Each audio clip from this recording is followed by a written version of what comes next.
বিসিবির যে স্ট্যান্ডটা ছিল, বিসিবি সেটা প্রথম ম্যাচ আপনারা যখন ওয়ার্কআউট করলেন তখনই সেটা ক্লিয়ার করে দিয়েছিল, দ্বিতীয় ম্যাচটা আপনারা কেন খেলবেন না?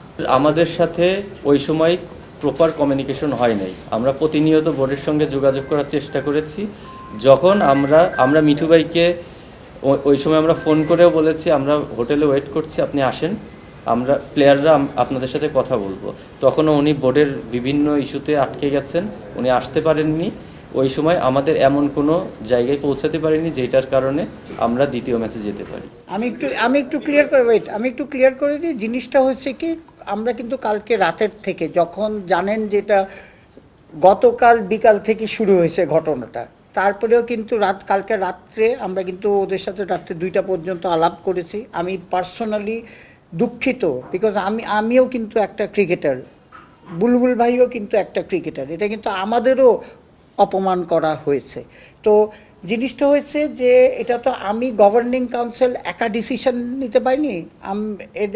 দেবের ভেরি আমাদের ওয়েলকাম করেছে, আমাকে বারবার যেতে বলেছে। আমরা তখন করেছি কি, আমাদের অন্যান্য বোর্ড মেম্বারদের, বিকজ ইটস সো এমার্জেন্সি একটা সিচুয়েশন হয়েছিল, তো আমরা বোর্ড মেম্বারদের সাথে একটা মিনি বোর্ড মিটিং করে আমরা যে ডিসিশনে উপনীত হয়েছি তারপরে যোগাযোগ করেছে। তো ততক্ষণে দেখলাম যে অ্যাকচুয়ালি সেকেন্ড ম্যাচ, এটা তো মানুষের প্রিপারেশন লাগে, আপনি বুঝতে হবে যে প্লেয়ার তো হঠাৎ করে সুইচ অন করলে গিয়ে ক্রিকেট খেলতে পারবে না।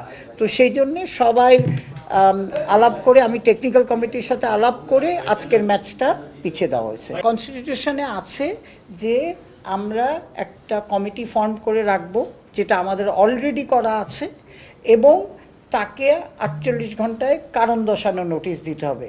হ্যাঁ, লাপাত্তা থাকে না দিলে তার মানে আপনি জানেন যে আপনি যদি একটা কোর্টে কেস করছেন, আপনি যদি হাজিরা না হন, এটার রেজাল্ট তো আমার এক্সপ্লেন করার দরকার নাই। সেটাই কারণ আমাদের জানেন মিতু হচ্ছে আমাদের ডিসিপ্লিন কমিটির চেয়ারম্যান।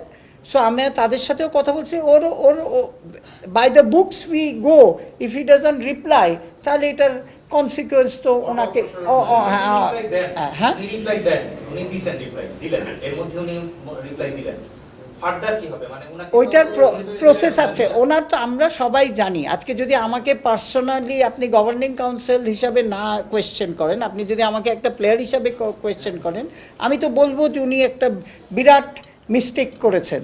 এটা কিন্তু আমি বলছি এখনো ওদের সাথে করে অপরাধের, হ্যাঁ, মানে আমি ওই লেভেলে গেলাম না, ভদ্র ভাষায় বললাম মিস্টেক। কিন্তু কথাটা হচ্ছে এটা কোনো মানুষেরই এটা কাউকে ছোট করার রাইট নেই।